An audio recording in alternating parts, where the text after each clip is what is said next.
Bagaimana jika seorang jenderal TNI datang ke kantor polisi untuk mengambil motor adiknya yang terkena razia ilegal, malah harus bertemu dengan oknum? Polisi arogan, dengan cepat sang jenderal memerintahkan pasukannya untuk menyerang kantor kepolisian dengan tank. Mari kita simak ceritanya. Jangan lupa like, komen, dan subscribe ya. Sore itu, langit di atas kawasan BKT tampak berat dan kelabu, seolah menahan hujan yang bisa turun kapan saja. Jalanan depan kantor polisi sepi, hanya terdengar gemuruh petir yang sesekali memantul di langit. Sebuah mobil hitam berpelat dinas berhenti perlahan di depan gerbang. Dari dalamnya keluar seorang pria dengan jas hitam dan sepatu mengilap. Langkahnya mantap, penuh wibawa. Dialah Jenderal Hidayat, perwira tinggi TNI yang sudah menorehkan reputasi panjang di medan operasi dan dikenal memiliki tatapan yang mampu membuat prajuritnya gemetar hanya dengan diam. Udara di sekelilingnya terasa berubah ketika ia melangkah. Petugas jaga di gerbang sempat terdiam, tidak tahu apakah harus menyapa atau membiarkan lewat saja. Mata Jenderal Hidayat menatap lurus ke papan bertuliskan kantor polisi BKT. Tanpa ragu, tanpa takut. Ada sesuatu yang berputar dalam pikirannya. Bukan sekadar kemarahan, tapi kekecewaan yang sangat dalam. Ia datang bukan untuk urusan dinas, bukan pula untuk menegur bawahannya. Ia datang sebagai kakak yang marah karena adiknya diperlakukan semena-mena. Langkahnya berhenti sejenak di depan pintu kantor. Ia menarik napas panjang, menenangkan diri. Tapi jauh di dalam dadanya, bara kemarahan sudah mulai menyala, menunggu waktu untuk meledak. Beberapa jam sebelumnya, Hidayat menerima telepon dari adiknya, Raffi, seorang mahasiswa tingkat akhir yang dikenal sopan dan taat aturan. Suaranya terdengar panik di seberang. "Bang, motor aku disita polisi. Katanya suratnya nggak lengkap padahal semuanya ada," ucap Raffi terbata. Hidayat saat itu sedang di markas, dan ia langsung merasakan sesuatu yang tidak beres. Raffi bukan tipe pemuda yang melanggar hukum. Ia tahu betul adiknya itu disiplin. Buah didikan keluarga militer yang keras tapi jujur. Setelah mendengar penjelasan lebih lanjut, Hidayat mengetahui nama polisi yang menyita motor tersebut. Dimas, anggota Polsek BKT. Alasan penyitaan? Tidak jelas. Surat lengkap, SIM ada, bahkan STNK masih berlaku. Namun motor tetap dibawa ke kantor polisi, dan ketika Raffi bertanya mengapa, jawaban yang ia dapat hanyalah ejekan dan tatapan meremehkan. Hidayat menutup telepon dengan rahang mengeras. Ia tahu ini bukan soal motor lagi, ini soal kehormatan keluarga. Sore itu juga ia meninggalkan semua rapat dinas, memacu mobilnya menembus jalanan yang basah oleh hujan ringan. Dalam pikirannya hanya ada satu hal, menegakkan kebenaran yang diinjak oleh aparat yang seharusnya melindungi rakyat. Begitu memasuki halaman kantor polisi BKT, suasana seketika berubah. Beberapa anggota polisi yang sedang bercengkerama di pos depan langsung berdiri tegak. Mereka mungkin tidak mengenal wajah itu secara langsung, tapi aura yang dibawanya cukup untuk membuat udara terasa berat. Langkah sepatu kulit hitamnya bergema di lantai semen, beradu dengan denting rintik hujan yang mulai turun. Tatapan mata Jenderal Hidayat menyapu seluruh ruangan. Tenang, tapi tajam seperti pisau yang siap menebas. Para polisi yang tadinya berbincang kini menunduk pura-pura sibuk dengan berkas. Namun di pojok ruangan ada satu orang yang tampak tidak terpengaruh sama sekali.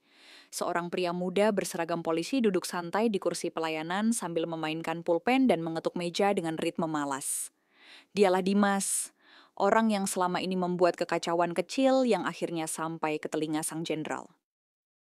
Hidayat menghampirinya perlahan, langkah-langkahnya teratur namun penuh tekanan.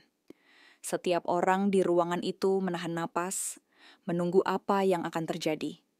Tapi Dimas bahkan tidak menoleh, seolah pria yang berdiri di depannya hanyalah warga biasa. Ia tidak tahu, badai baru saja datang menjemputnya. "Ada urusan apa, Pak?" Suara Dimas terdengar datar, tanpa rasa hormat sedikit pun. Ia bahkan tidak mengangkat kepala dari berkas yang sedang ia pegang. Hidayat berdiri tegak di depannya, mengenakan kemeja putih bersih di balik jas hitamnya, wajahnya tanpa ekspresi. Namun di balik ketenangan itu, ada bara yang menunggu kesempatan untuk menyala. Saya mau ambil motor adik saya, ucapnya perlahan. Nada suaranya dalam dan terkontrol. Motor itu disita tanpa alasan yang sah. Dimas akhirnya mengangkat pandangan. Matanya bertemu dengan sorot dingin Hidayat. Sejenak ia terdiam, tapi alih-alih menyadari posisi lawannya, ia justru mengelum senyum tipis. "Nama adik bapak siapa?" tanyanya asal, lalu membuka sebuah map yang sudah berdebu. Hidayat menjawab singkat, "Raffi." Dimas mengangguk kecil, berpura-pura mencari-cari, lalu menatap Hidayat lagi. "Kalau mau diambil, bisa kok. Cuman ya, tahu sendirilah Pak. Kadang-kadang proses administrasi kita agak ribet." Kalimatnya diucapkan dengan nada licik, dan Hidayat tahu kemana arah pembicaraan ini akan pergi. Namun ia masih menahan diri. Ia ingin mendengar seberapa jauh oknum ini berani melangkah. Dimas menyandarkan tubuhnya di kursi, memainkan pulpen di jarinya seperti seorang penjudi yang sedang menantang lawan. "Oh, itu motor hitam yang kemarin ya?" katanya pelan sambil tersenyum sinis. "Bisa diurus, Pak. Asal tahu dirilah. Ada biaya administrasi. 5 juta, beres hening sesaat." Udara seolah berhenti bergerak. Hidayat tidak langsung menjawab, hanya menatap lurus ke wajah polisi itu. Matanya tajam namun tenang, seperti laut sebelum badai datang. "Kau minta uang untuk barang yang kau sita tanpa dasar hukum," ucapnya dengan nada rendah. Tapi setiap kata terasa berat, seperti batu menghantam lantai. "Kau sadar siapa yang kau ajak bicara?" Dimas menegakkan tubuhnya, kini mulai tersinggung. "Saya nggak peduli siapapun kau," katanya kasar. "Kalau mau cepat, ya bayar aja, jangan banyak omong." Beberapa polisi lain mulai menoleh, merasakan hawa tegang yang kian menebal di ruangan itu. Hidayat menghela napas panjang, lalu menunduk sedikit. "Baik," katanya pelan. "Berarti kau sudah memilih jalanmu sendiri." Dan dalam sorot matanya, sudah tidak ada lagi ampun yang tersisa. Alih-alih gentar, Dimas justru berdiri perlahan dari kursinya. Kursi itu berderit pelan, memecah keheningan ruangan yang seolah menahan napas. Ia menatap Jenderal Hidayat dari atas ke bawah dengan tatapan yang penuh penghinaan, seolah di hadapannya hanya seorang warga sipil biasa, bukan seorang perwira tinggi militer. "Saya nggak peduli siapapun kau," ucapnya lantang, suaranya berat dan arogan. "Kalau mau cepat, bayar aja, nggak usah pakai ancaman." Setiap kata yang keluar dari mulutnya bagaikan bensin yang disiram ke bara amarah di dada Hidayat. Beberapa polisi di ruangan itu saling pandang. Ragu apakah mereka harus melerai atau membiarkan. Tak seorang pun berani bicara. Dimas melangkah mendekat. Jarak antara keduanya kini hanya sejengkal. Wajahnya begitu dekat hingga Hidayat bisa mencium bau rokok yang masih menempel di seragamnya. "Kau pikir seragammu bisa membuatmu kebal hukum?" tanya Dimas sambil menepuk dada Jenderal Hidayat dengan jari telunjuknya. Gerakan kecil, tapi penuh pelecehan. Di mata Hidayat, sikap itu sudah melewati batas.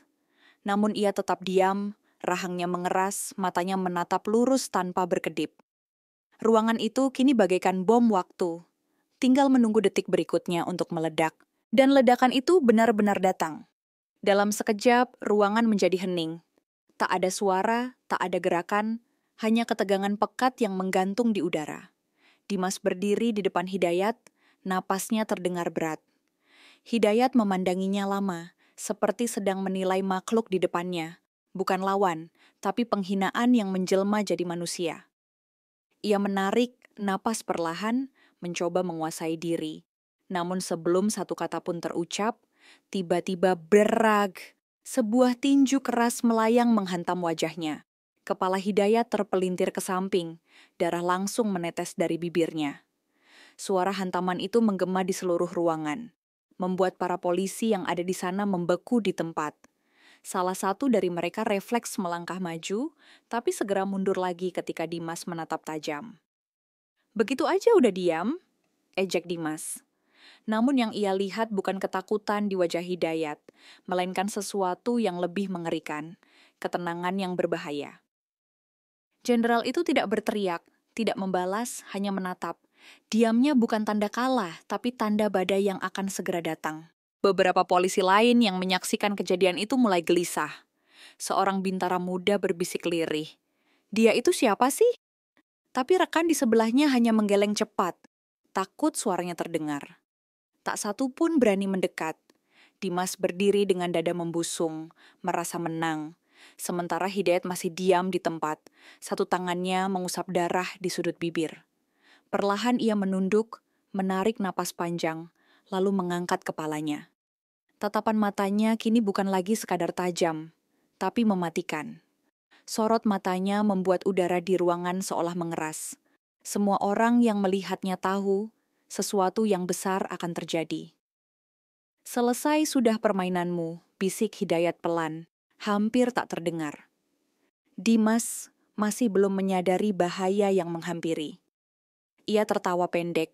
Apaan, Pak? Mau marah?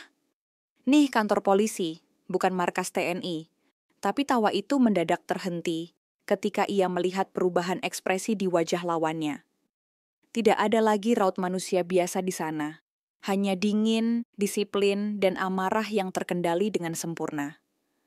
Setiap detik terasa panjang. Ketegangan itu membuat keringat dingin mulai menetes di pelipis Dimas, meski ia sendiri belum paham kenapa. Kesalahan terbesarmu, ucap Hidayat perlahan. Suaranya berat dan nyaris tanpa emosi. Adalah berani menyentuh seorang jenderal. Suara itu begitu tenang, namun membuat semua orang merinding. Dimas sempat membuka mulut untuk menjawab, tapi belum sempat ia bicara. Tubuh Hidayat sudah bergerak. Dalam satu gerakan cepat dan presisi, tangan kanannya menghantam dagu Dimas dengan kekuatan penuh. Braka! Tubuh Dimas terlempar ke belakang, menabrak meja pelayanan hingga kayunya retak dan berantakan. Map, kertas, dan gelas air terbang ke udara. Suara benturannya membuat semua polisi di ruangan itu mundur spontan. Dimas jatuh ke lantai, mengerang, tapi belum sempat bangkit ketika Hidayat sudah melangkah maju, menginjak pecahan meja di bawah kakinya. Tatapannya dingin, tubuhnya tegap, seolah sedang menghadapi musuh di medan perang, bukan sekadar aparat yang lupa diri. Kau kira bisa mempermainkan kehormatan orang lain tanpa balasan? Katanya pelan. Dimas mencoba bicara, tapi suaranya hanya keluar sebagai erangan lemah. Dalam ruangan itu hanya terdengar napas berat dan detak jantung yang bergemuruh. Dimas berusaha bangkit dengan sisa tenaga, tapi lututnya gemetar. Ia mencoba meraih tongkat di samping meja, namun Hidayat lebih cepat. Dalam satu langkah panjang, ia menendang dada Dimas hingga pria itu kembali terhempas ke lantai. Suara benturannya keras dan memantul ke dinding. Hidayat tak berhenti di situ. Amarahnya sudah tak bisa dikendalikan lagi. Ia menarik kerah seragam Dimas, lalu meninju wajahnya berkali-kali. 1, 2, 3 pukulan mendarat tanpa ampun. Ini untuk kehormatan yang kau injak, teriaknya di sela napas yang berat. Setiap kata diiringi suara hantaman daging yang mengenai tulang. Beberapa polisi mencoba mendekat, tapi cukup satu tatapan tajam dari Hidayat untuk membuat mereka mundur lagi. Lantai ruangan kini berlumur pecahan kaca dan darah yang menetes dari wajah Dimas. Namun tak ada rasa puas di mata jenderal itu, hanya keheningan yang mencekam. Ia berdiri perlahan, melepaskan kerah Dimas yang kini terkulai lemah di lantai. Hidayat menatapnya sejenak, bukan dengan kemarahan lagi, tapi kekecewaan yang begitu dalam. Begini jadinya ketika hukum dijalankan oleh orang yang lupa arti kehormatan, bisiknya dingin. Beberapa polisi berusaha maju untuk menghentikan, tapi langkah mereka langsung terhenti begitu Jenderal Hidayat menatap. Hanya satu tatapan dingin, tapi cukup untuk membuat lutut mereka melemah. Tak ada yang berani bergerak. Ruangan itu kini seperti membeku. Udara seolah kehilangan oksigen. Dimas terkapar di lantai, tubuhnya nyaris tak bergerak. Wajahnya lebam dan berlumur darah. Napasnya tersengal, matanya sayu menatap sosok di depannya. Hidayat berdiri tegak, dadanya naik turun menahan amarah yang belum sepenuhnya reda. Ia menatap ruangan itu satu persatu. Setiap polisi yang ada di sana menunduk dalam diam, tak berani menatap balik. Inikah wajah penegak hukum sekarang? Katanya perlahan, suaranya rendah tapi menggema di dinding ruangan. Tak ada yang menjawab. Bahkan bunyi kipas angin di langit-langit pun terdengar menegangkan. Hidayat melangkah perlahan menuju pintu keluar. Setiap langkahnya berat namun pasti. Di belakangnya, Dimas hanya bisa mengerang pelan. Suaranya nyaris tenggelam dalam keheningan yang mematikan. Hidayat berhenti sejenak di ambang pintu, menoleh sebentar, lalu berkata dengan nada dingin, "Ingat wajahku, hari ini bukan kau saja yang diuji." Tak sampai 15 menit kemudian, suara berat mesin mulai terdengar dari kejauhan. Brum, brum, menggetarkan tanah. Warga di sekitar polsek yang awalnya masih penasaran kini mulai panik dan menyingkir ke tepi jalan. Dari arah barat muncul iring-iringan kendaraan militer. Truk lapis baja berbaris rapi, lampu sorotnya menembus kabut sore. Di depan, kendaraan tempur berhenti tepat di perempatan, membentuk formasi setengah lingkaran menghadap kantor polisi. Tidak ada tembakan, tidak ada kekerasan, hanya kekuatan yang begitu besar, hingga membuat siapapun yang melihatnya terdiam. Para polisi di dalam polsek mulai berhamburan keluar, bingung dan takut. Mereka belum pernah melihat unit militer datang dengan formasi seperti itu, apalagi di bawah komando langsung seorang jenderal. Dari dalam truk, pasukan berseragam hitam turun, bergerak cepat dan disiplin, tanpa teriakan, hanya langkah serentak yang bergema di aspal basah. Setiap langkah mereka membawa pesan, keadilan telah tiba. Dan di tengah suasana mencekam itu, mobil hitam Hidayat masih berdiri di depan gerbang, tenang, seolah menjadi pusat gravitasi dari kekuatan besar yang sedang menekan seluruh polsek BKT. Pasukan Wolf Unit kini mengepung seluruh area polsek. Tidak ada yang berani mendekat atau melawan. Di balkon lantai 2, beberapa polisi berlari-lari kecil, menutup jendela dan mematikan lampu. Komandan polsek, yang tadinya duduk di ruangannya, buru-buru keluar dengan wajah pucat. Suara dari luar begitu kuat, dentuman langkah, deru mesin, dan gema perintah singkat yang tegas.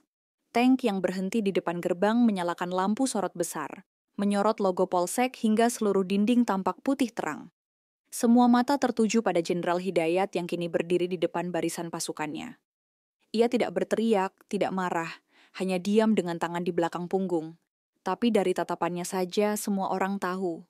Tidak ada tempat bersembunyi bagi mereka yang bersalah. Hidayat melangkah maju perlahan ke tengah halaman, suara sepatunya memantul tajam di antara dentuman hujan yang mulai turun. "Turunkan semua senjata," ucapnya datar. Dan anehnya, perintah itu bukan ditujukan untuk pasukannya, tapi untuk polisi di dalam. Dalam hitungan detik, terdengar suara logam jatuh ke lantai.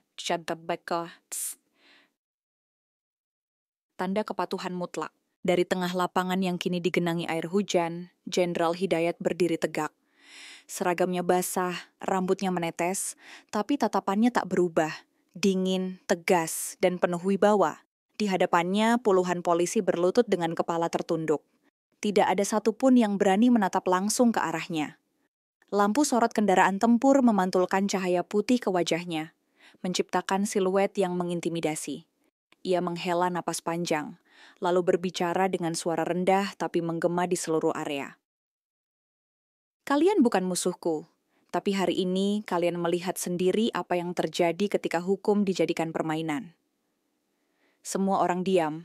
Hidayat melangkah mendekat, tatapannya menyapu barisan yang tertunduk. "Hukum mungkin bisa dibeli." Suaranya berhenti sejenak, kemudian menatap lurus ke arah bangunan polsek yang kini sunyi. Tapi kehormatan tidak. Tidak ada yang berani bersuara. Hujan terus turun, membasahi tanah, seolah ikut membersihkan noda arogansi yang baru saja disingkirkan. Hari itu, Polsek BKT menjadi saksi bahwa keadilan tidak selalu datang dengan suara lembut.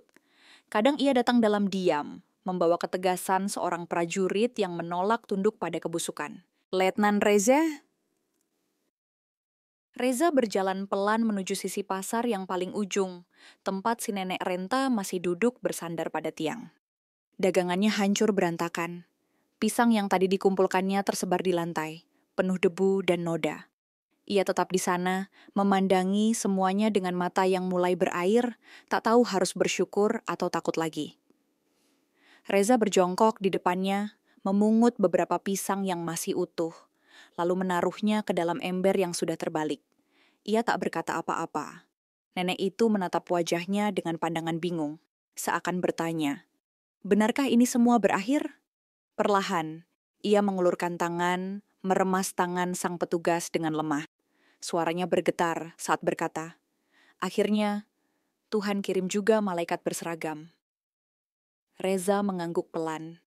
Di balik kesunyian momen itu, teriakan warga dan suara borgol yang dikunci terdengar samar. Tapi bagi nenek itu, yang tersisa hanyalah kelegaan mendalam, sebuah perasaan yang sudah lama hilang dari hidupnya, rasa aman.